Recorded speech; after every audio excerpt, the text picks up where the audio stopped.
morning, everyone. How are you guys doing today? Thank you very much for blessing us with your presence today as we try out something different and innovative.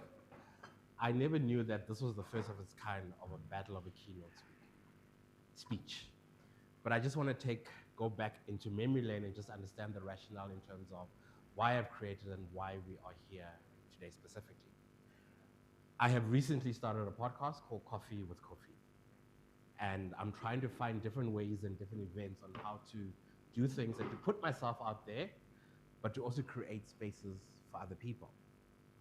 About 2 years ago, I had a conversation, very tough conversation at work. There's something that I want, but I can't get it unless I behave a certain way. And everything is based on a policy. And the person that is saying no is the person that wrote the policy. Then I realized that maybe corporate is no longer the space for me to be in. So I need to create spaces for myself. And during that conversation, or during that process, I went back and I realized that when I was in high school, I was very sporty. I excelled at athletics and I excelled at rugby. And there was a stage at rugby, so I was a 65 kg guy. You know, at the age of 15, 16, I played first team rugby. Every time I would go to provincial trials, the first round I would score 6 tries. The last round I didn't even touch the ball. And my dependency was based on other people giving me the ball in order for me to succeed. But on the other hand, I was an athlete. You run from point A to point B. If I win, if I lose, it's my control and my destiny. Yes, I have a coach, etc., etc. There's no ref to blame. There's no one to say you didn't pass me the ball. And that defining moment in life changed. So I made provincial athletics. I was a champion, 100, 200, 400 meters in the Eastern Cape, went to SA Champs, but I could never be a provincial rugby player because I depended on other people and I was small. And not to say that teamwork is not important and you need that, but I realized that creating your own destiny and choice sometimes is up to you. And this is now the path that I've decided that I need to create my own destiny because I'm in an environment where say we're going to own value, we're going to do this, but the reality is sometimes you've got to take control of your life and create your own value for you. I have a friend who's unhappy at work, but something needs to be done. You can say at home, okay, I'm unhappy. And the conversation that we have is like, okay, that part makes sense, but how do you create something else for yourself? Because now you and your wife, you're going to fight, you're going to have kids, issues and things like that because someone is controlling your life. And now I'm standing here with 2 speakers, very different in personality and background, who are both entrepreneurs and who are in the speaking field. You have one who has just 2 kids, you know, grew up in suburbia, went to varsity, you know, got a degree and has never worked for formal employment in his life and has created his own opportunity. Then you have another speaker who has not 1, not 2, not 3, but 4 kids, 4 boys in Jacob Zuma and Cyril's economy. Straight after high school, the man decided to be an entrepreneur, created his own path and started to do things for himself specifically. Grew up in Tembisa. Irrespective of whatever environments we are in, we are all here and sometimes we need to be able to create things for ourselves. And for me, this is my purpose, but also I like to have deep, meaningful conversations with other people and that's where there's an evolving aspect of things. So I would like to thank the speakers for coming here and being very excited. It was a very easy conversation. I want to do this. It was like, when are we doing this? Let's negotiate on the date. The date changed and we are here. This is the criteria and it's a very simple aspect of things.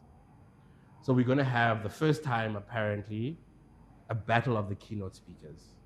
Now we're finding 2 individuals who are able to deliver speeches within a prolonged period of time that has an emotional or monetary or value to someone else to inspire. So I would like to thank Mosa Nyamande, who is our first speaker, and Siyabonga Mthembu, who's our second speaker, for coming to here to speak to us and to deliver a keynote aspect. I've worked with these two individuals in different spaces. We've had podcast interviews, and I guess from a teamwork perspective, we are evolving and growing. Now, how the structure of today is going to work is firstly, please order any drinks, non-alcoholic drinks that you want. Food is going to come at, I think probably from 10 o'clock after we'll have a bit of a opportunity for you guys to have eaten food, so just go as you would like.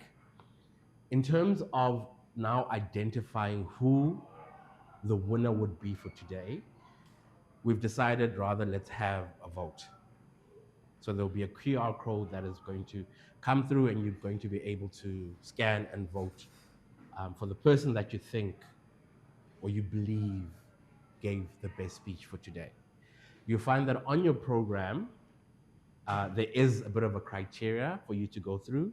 On the QR code, it will also help. And I just want to obviously just make sure that we are looking at the criteria, which talks about storytelling. So there's a 4-point scale that you need to rate. Presence and delivery. There's a 5-point scale, sorry, not 4. Presence and delivery, impact and inspiration, the originality and uniqueness of the speech. And then there's a bonus point aspect in terms of there's going to be a question and answering session that we will do at the end. Without further ado, I would like to firstly thank all of you for being here today. And I would like to welcome our first speaker, Mosa. The speech time limit is 20 minutes. I have just met Mosa only last year, correct? Mm-hmm. Around this time this year, and we've done quite a few things together. Now, Mosa is first and foremost in his description. He is a dad of 2 kids, recently got his 2nd child. He is a father, a dad, a husband, and an author and a purpose-led entrepreneur. I'm still trying to understand this purpose-led entrepreneur. Mosa has a degree in financial management, and through varsity, he was able to establish a business and has been self-employed from varsity. He has built an award-winning fintech consulting business in South Africa for lasting for 15 years, namely Actualize, Chronology, and Blue Sky Digital. Mosa is the author of AI RO Success, a guide to how to maximize your ROI on AI initiatives. Mosa is a passionate about purpose entrepreneur.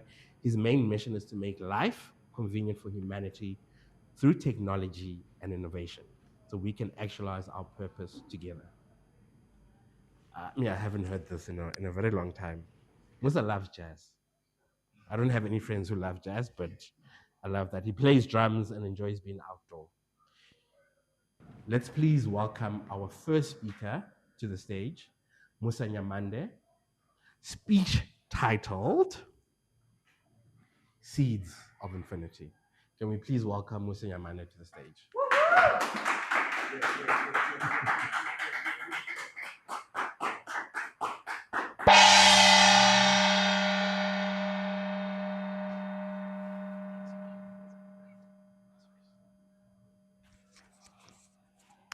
The humble apple.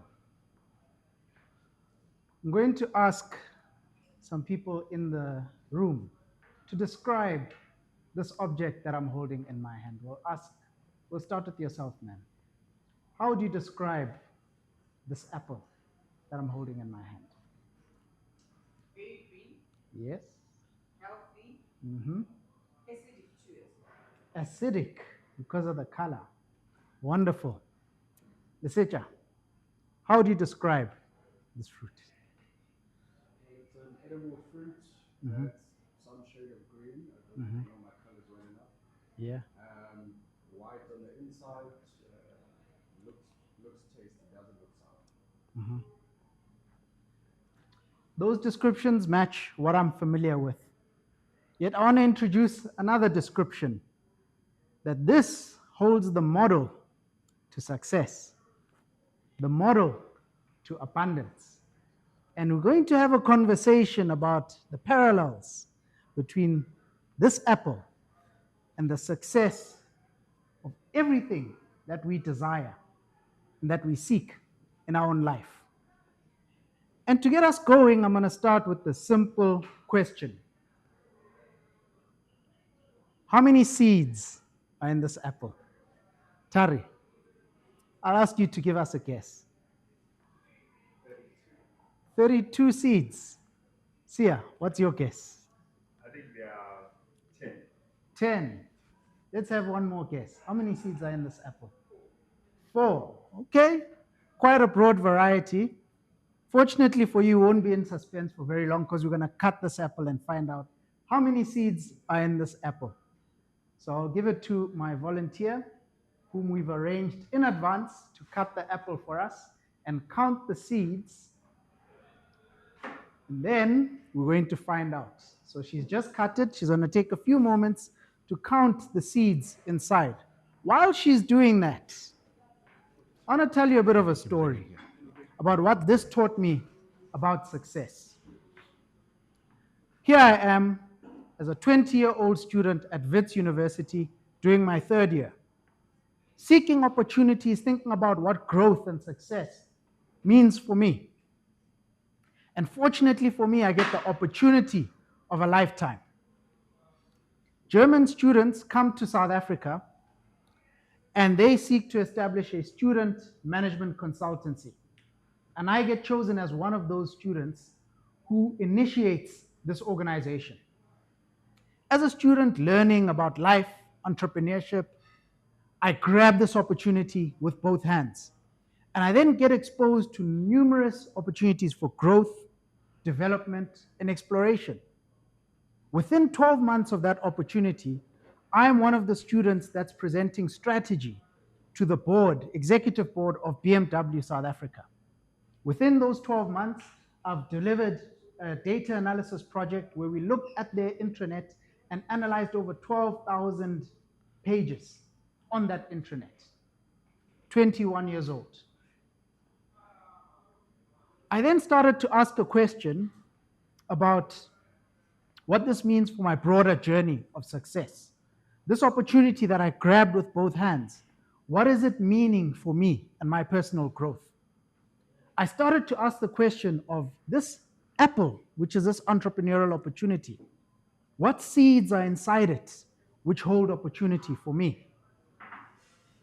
I started to see some progress in that project, delivered that project, showed some of the results to the senior leaders at the client, and there was immense personal growth for me in that journey.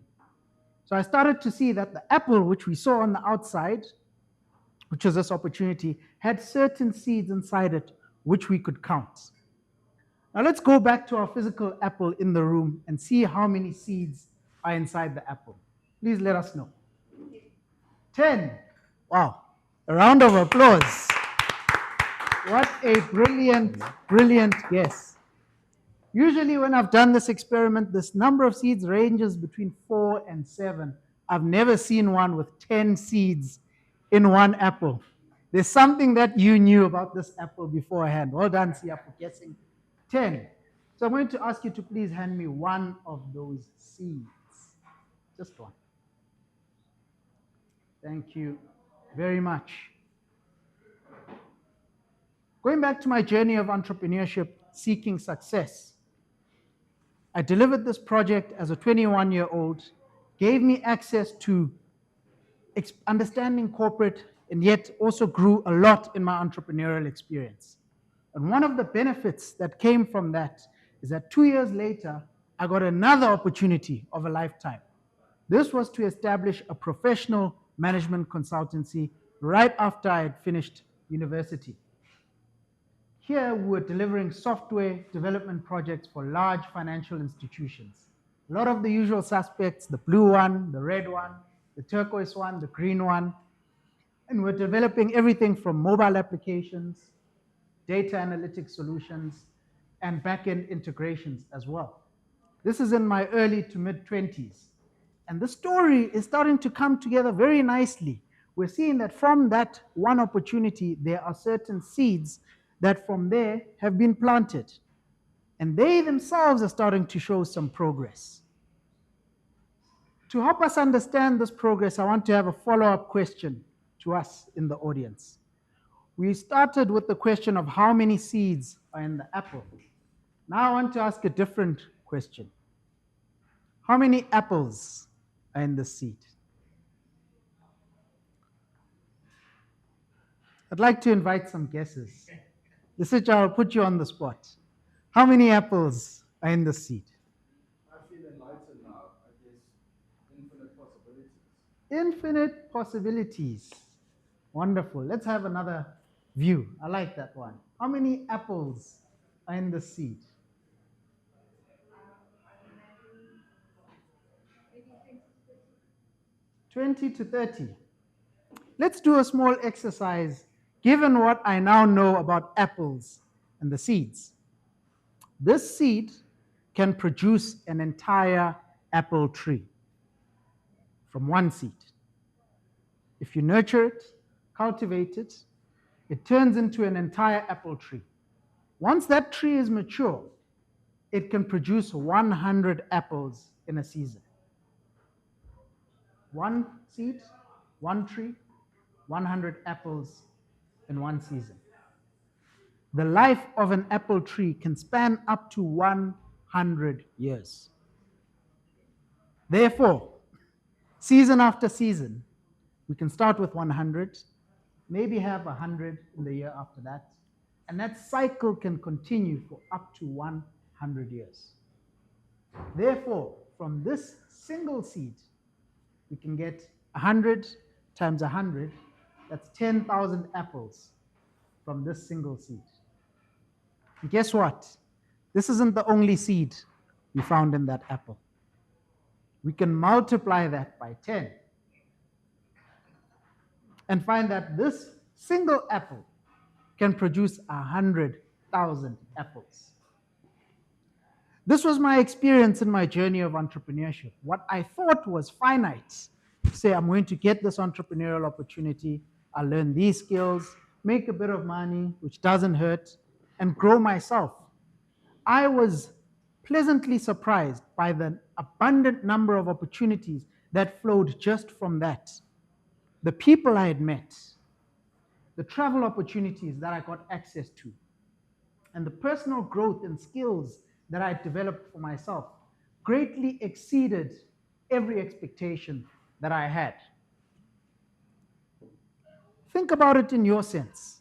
What was that opportunity that you were exposed to that led fruitfully to additional opportunities? What's that song that you really enjoyed that inspired you to create something? What's a movie you enjoyed that inspired you to ask certain questions? What's a project you did, whether it was at school, university, or at work, that you really enjoyed that got you to develop certain skills and shape you into the person that you are today? The seeds of infinity are around us everywhere. The unique talents that you have, which are unique to you. The things you enjoy to do and observe, maybe sport, music, art, numbers and data, if you're a nerd like me. Things that are of service to your neighbor and to humanity at large, where you might enjoy volunteering and engaging with people that you're volunteering with. We're part of Toastmasters, Sia, Kofi, and I. That is a volunteer organization, as well as Prabongani, Tari. We volunteer to be in leadership at Toastmasters. Think about it. What seeds are you sowing and reaping from that volunteer experience? What benefits and fruits has Toastmasters brought to you? And in the same way, something that might start as a seed, when you choose to plant it, nurture it, cultivate it, can produce plenty of fruit. That is the insight that we see in the cycle of seed, tree, and fruit. It's a cycle that produces massive abundance. And this is a simple reminder, an everyday object that shows us that abundance is around us everywhere. The infinite is held by the finite. The simple apple seed holds an infinite number of apples. Because when you look at it, this seed, which can produce 10,000 apples, that single apple that can produce 100,000 apples. My question is, how many apples are in those 100,000 apples that have been produced from that single apple? When you create a song that's inspiring, when you create a poem that inspires others, what is the effect that you have on your neighbor, on your client, on your team member at work? The ideas that you share, how do they go on and grow in other people? Therefore, the thing that you seek most, that you desire most, is available in abundance to you when you recognize the cycle of seed, tree, and fruit. This was my experience in my journey of entrepreneurship as well. The second business which I grew to establish led to immense personal growth for me. And then there was a time of rebirth when I had to let all of it go. There was a new cycle of transformation. A seed which blossomed into a tree which was bearing fruit, then had to start again, going back to seed form. 2025 was a year where I let go of all of it. Business that I had grown and established for over 10 years, I decided I had outgrown that space. I had outgrown the small space which I had known and come to love, and I decided to become a beginner again. That's the space I find myself in now. We're starting again with the seed and looking at how many abundant opportunities can come from this. Speaking is one of those seeds that I am planting, one of those trees that I'm looking to cultivate, to grow into something substantial as a mechanism for me to express my unique talents, to actualize my purpose, to be of service to my neighbor. And my dream is really that through platforms like this, speeches like this, I can share ideas that sit inside you, that you can cultivate and grow to attain the success that you truly desire in your own life. Here are the lessons that have been taught to us by this simple apple, the seed inside it, and the cycle of seed, tree, and fruit. These are the seeds of infinity that sit right before us every day. And I encourage you to find them in your own space. Thank you very much.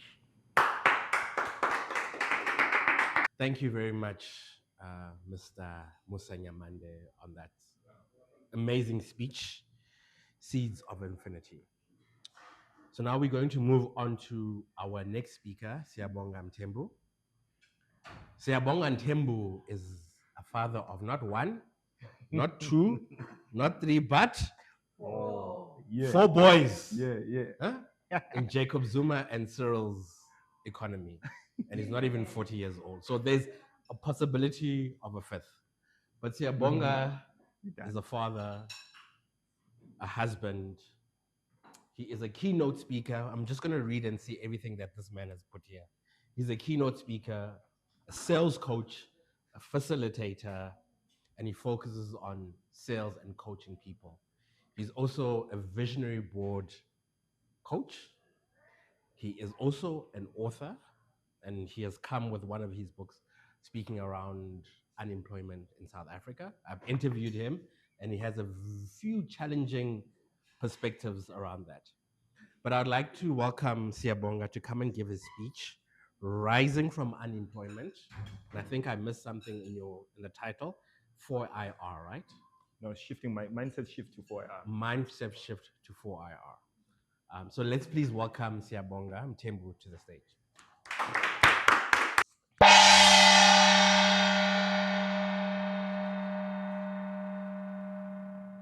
What if I told you that as South Africa, we have a possibility of reaching zero unemployment rate? I know someone might say that's a dream. But by the end of my speech, I want you to leave here convinced that unemployment It is a mindset before it becomes statistics. My love for fighting unemployment started when we did interviews in my company. We're looking for people who should be salespeople. Right there, as we invited people, people failed answering one question: why should we take you over everyone else? And I noticed that that could be one of the reasons why a lot of people are not able to get the dream jobs that they like, or they want, or deserve. I hardly focus on challenges. I focus on solutions. So I wrote this book titled Rising from Unemployment. And after writing this book, I challenged myself to do a keynote speech titled Rising from Unemployment. Last year, from June 16 to the 24th of September, I challenged myself to give 20 keynote speeches in 20 different venues based on the book. Now, for us to be in a position where we understand why we should fight unemployment, according to research, 7 out of 10 social ills are caused by the high rate of unemployment. Meaning when a person is unemployed, it's more likely to be depressed. When a person is unemployed, it's more likely to abuse or to be abused. Just to name 2. Now, what is this unemployment? Before we go deeper, we need to understand what is unemployment. Unemployment is a statistic of people who are actively looking for employment opportunities, but they are not able to find any. Here I'm talking about people who are able and willing. As a country, last year we recorded the highest unemployment rate of 32.9%, contributing to 8.4 million people who are actively looking for employment opportunities. Now, there are many causes of unemployment, and one of them is the 4th Industrial Revolution. And a lot of people are panicking about the 4th Industrial Revolution. But you need to understand that when we say the 4th Industrial Revolution, we're talking about 4. So if we have 4, we clearly had the 1st Industrial Revolution. But I want us to go a little deeper to a point where we didn't have any industrial revolution or no industry at all. Where people, when they woke up in the morning, they used to live off agricultural activities for self-sustenance. So people used to work not to receive wage, not to receive salary, but they worked in order for them to be able to nourish themselves, get the food, do anything that they wish to do. Now, with the lack of other things in other areas, trade started. People started bartering. Some sold seeds. Some exchanged those seeds for cows, some for chickens, some for different things. That was the beginning of bartering. So if we barter, it simply means the person who barters with everyone, they get to have more. That was the beginning of entrepreneurship, where a person would say, people don't have certain things in certain areas. How do I make sure they have them? That's being entrepreneurial. And without a doubt, I can tell you for free that of the 8.4 million that I shared with you, 25% is not looking for employment opportunities, because these are people like me and Mosa, people who are starting their own businesses, people who should employ others. Now, in the era of no industrialization, there's this guy is an entrepreneur. He starts his businesses trading with others, and they want more. What do? They start hiring people. They hire people with skills, and that is the beginning of the first industrial revolution.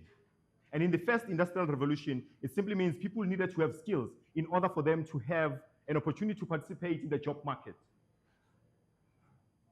What skills do you have that can open doors for you in this era? Back then, a person needed to be in a position where they are good at something. They needed to know, what is it that I need to do in order for me to be considered in the marketplace?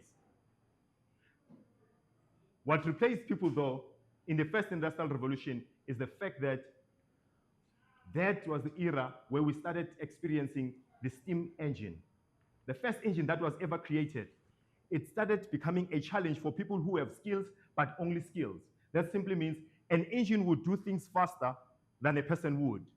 Let's take for an example. When some of us are visiting Durban, there are these guys who are pulling us with a go-kart. So that's some sort of a car. It's a transport, right? But now, imagine if a person is using a donkey instead of using a go-kart. Who would be more faster? The person with a donkey. And obviously, someone sees the person with a donkey and say, I can do better than that. That's entrepreneurial activities. A person decides to use a horse. A horse is always faster than a donkey. Now, someone will say, you know what? Let me create this engine. And as they created the engine was able to move faster and quicker than a horse. Now, that's what causes problems in terms of unemployment and employment opportunities. People get left behind because in the beginning, it will be comfortable carrying people around and get paid for it. But I would pay more for a person who's going to use a donkey, pay more for the person who's going to use a horse, and pay more for the person who's going to use a car. Some of you came here today, you used Uber. You didn't have to drive yourself. That's the proof of entrepreneurship in action. Now, what followed is the invention of electricity. The first invention, it was the invention of the steam engine. Now, the first was not enough because it was reliant on coal. That simply means for you to be able to move that car, for you to be able to power that machine, you needed coal. And the coal needed to be heated. And when the coal is heated, you generate power. But someone said, this power is not enough. Why can't we produce electricity? When they produced electricity, that was the second industrial revolution. What do you think happened to the people who were reliant on the first industrial revolution? The coal business. For them, they felt like we were being attacked. Like some of us are feeling attacked now with the fourth industrial revolution. But what we need to do, we need to adapt. And how do we adapt? We understand how the current industrial revolution works. So with electricity, it meant one truck will take coals into a certain place, and now what we'll have to use, we'll have to use copper wires to make sure that we distribute electricity without us moving coal. Now in doing so, data needed to be recorded. In recording data, that was the birth of computers. That is the third industrial revolution. I hope you're following. So as a speaker, sometimes as you speak, sometimes you see your people that some of them are already in ShopRite, they're already in Pick and Pay, the shopping. So what I'm gonna say, juice, it will mean join me in creating excitement. So juice is J for join, so join me in creating excitement, right? So when I say juice, you say juice, okay? Juice. Okay, we're in the same place. Okay, so the third industrial revolution is electricity. It is computers. Computers are being invented. And as those computers are invented, they're invented so they can be able to manage the electricity that is being distributed, to manage the data that is being distributed. Because with cell phones came after the electricity. And right there, the rate of unemployment is not getting better. It's getting higher and higher, as long as people do not link themselves with the current job market. Just yours? Okay, I feel like I'm missing you. So the current revolution, it has caused waves. And it is predicted that in the next 5 years, about 300,000 jobs will be lost in the banking sector due to AI. The question is, what do we do? People have been adapting to change. What do we do now that we're here? And to share with you what we can do, I'd like to share a story with you. And this story is the story of a young man in the rural of Mpumalanga. This young man found himself without employment. Just after finishing high school, he couldn't go to varsity. And in his area, they used to live off agricultural activities. That simply means they woke up in the morning, they would go to the farm, they would start planting maize. After planting maize, they water, they nurture, whatever they'll be nurturing there. And then later, they would harvest and sell the maize to the companies that are making maize meal. So they relied on this huge machine. And for some odd reason, the machine stopped working. And as the machine stopped working, the young man heard, in this era of artificial intelligence, he heard, but he didn't have the skills. He asked himself, what can I do to be a solution to that problem? Because the machine that they were using, it stopped working. And as the machine stopped working, it was around the harvest time. So a lot of community members, they were harvesting, taking their crops to be grinded so they can have maize meal. But for some reason, the machine stopped working. And the owner of the machine called for the best artisans, so the best mechanics, from Joburg. They came, they tried fixing the machine, but they failed. He called some of the best of the best. He asked them to come and try fix the machine. They tried fixing the machine, but they failed. This young man said, I'm always on YouTube. What can I do to ensure that I become the solution? Because when we fight challenges, we cannot fight challenges being on the comfort zone. We need to move from our comfort zone. And it is only through squeezing the orange where we'd have the finest orange juice. So this boy has been challenged at this moment to become the best version of himself. So he asked himself that as the economy is stagnant, because the economy around the area was right on that machine, and the machine is not working. With the machine not working, it simply means the maize not being grinded. With the maize not being grinded, so the maize meal is not being produced. And as he searched on the internet, he found something. And he went to the owner of the machine and said, can you please give me an opportunity to fix this machine?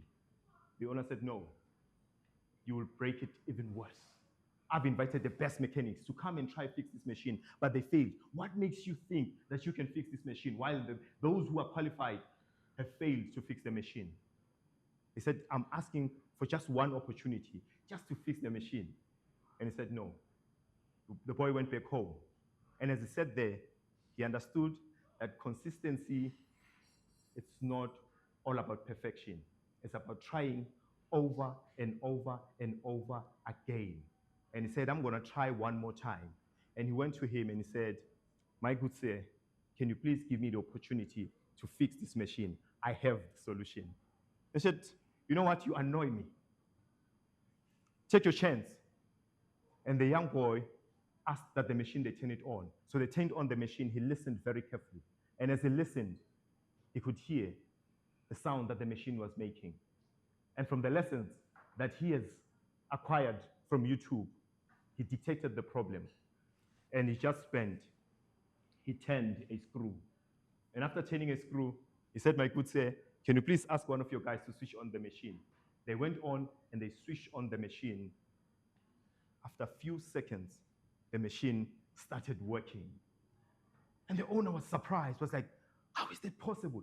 How were you able to fix this machine? He said, I taught myself. I said, okay, you know what? We have a lot of work to do. What is it that you want for fixing this machine? He said, for fixing this machine, my good sir, I'll charge you 10,000 rands. And he said, no ways. You're charging me 10,000. I saw you. You just turned a screw. How can you charge me 10,000? 10,000 is too much. He said, sir, don't worry about 10,000 yet.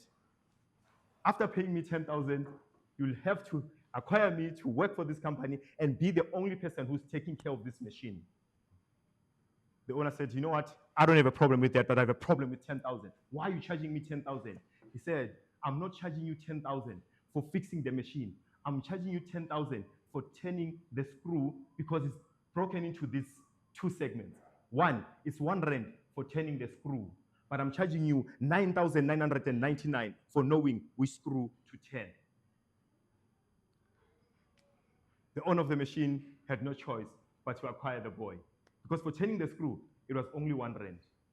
But for knowing which screw, of which this is the knowledge that everyone who came, the so-called qualified, the so-called experts, they were failed fixing the machine, meaning their knowledge was not good enough, yet the knowledge was there on YouTube. So you and I sitting here today, we might look at AI as a challenge that is coming to take our jobs, or we might see it as a partner who will help us to have more knowledge, to be more qualified, to be competent. And I'd like to give you something that you're going to go with today. You know, I don't want to speak and then you go for the sake of listening, you listened. I want to give you the 5-letter words that you will take with you in order for you to survive in this economy. Because AI is coming for everyone who will feel challenged. But AI will partner with everyone who will feel that AI is about to be a partner. You need to be smart. So what does my smart mean? My smart means you need to be specific as to what you need to learn. You can't be all over and say, I'm using AI. Which part of AI are you learning? Like the young man decided to learn on how to fix the machine. So he was specific on what he wanted to learn in order for him to acquire the skill. So be in a position where you are smart enough to be specific on what is it that you need to learn.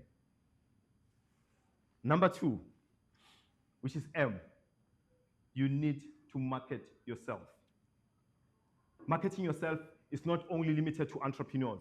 If you are looking for employment opportunities, if you're unemployed, you are a full-time job hunter. That simply means everybody should know that you are unemployed, and everybody should know that you're looking for employment opportunities. So you must market yourself. Whatever you do, make sure that you market yourself. And sometimes you market yourself without you being aware that you're marketing yourself. That simply means your branding, how you do things, must speak for you in your absence. That's 2. You need to market yourself. 3, you need to take action. Knowing is not enough. You need to take action. And I'd like to challenge you on this one. I'm selling this 10 rand for 5 rand. I'm selling this 10 rand for 5 rand. I'm selling this 10 rand for 5 rand. I'm selling this. Please, can I buy it? I'm selling this 10 rand for 5 rand.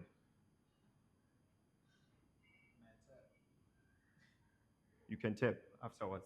Can you please clap for him? He took action. His action is going to use the card, right? Now, I'm selling. Can you please give me a thing?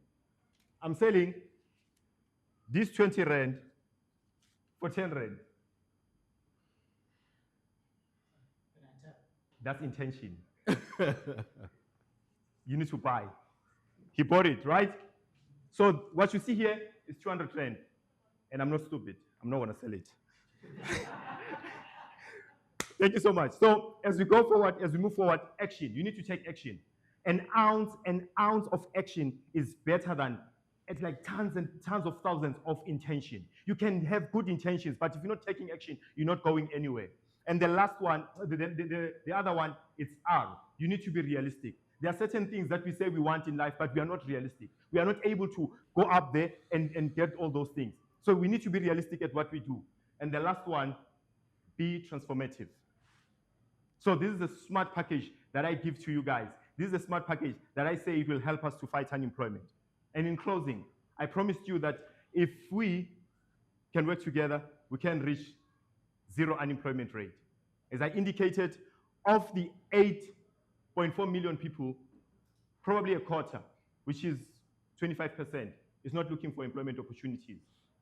And a quarter of that is 8.1. 8.1 million are not looking for employment opportunities. But if we can take this 8.1 million people, it's 2.1 million people are not looking for employment opportunities. If we can take them as entrepreneurs and support them, a business on a minimum, it needs 3 people to thrive. You need an accountant, you need admin, you need marketing. These are the people that you need. Now, if all these entrepreneurs, 2.1 entrepreneurs, are being supported to a point where they hire 3 each, we'll have 0 unemployment rate. And to bring numbers to an easy amount to calculate, let's say all these people, there are 1,000. I say we only need 250 people to become entrepreneurs. If each one of them employ 3 people, how many people will be left unemployed? Contest share. To similar business features, but it's amazing how they actually tied in together with, I guess, the concept, right? Just out of curiosity, I'm going to put someone on the spot. Has anyone ever watched this Netflix series called Black Influence? You haven't heard of Black Influence? I'm sorry, bad. My bad. It's called Bad Influence. Bad Influence on Netflix. Okay. The creator and the director, one of my close friends, is here. Formal employment, and decided, you know what? Let me take opportunities for my own and create something. She does voiceovers. There's so many things. And, you know, as a traditionalist African, to be in film and media isn't the most traditional thing to do. And sometimes we need to create our own opportunities. And I like the fact that the seed and the 4-hour aspect and the world is changing. And the reality is now, compared to our parents, we all have more choices than what was before.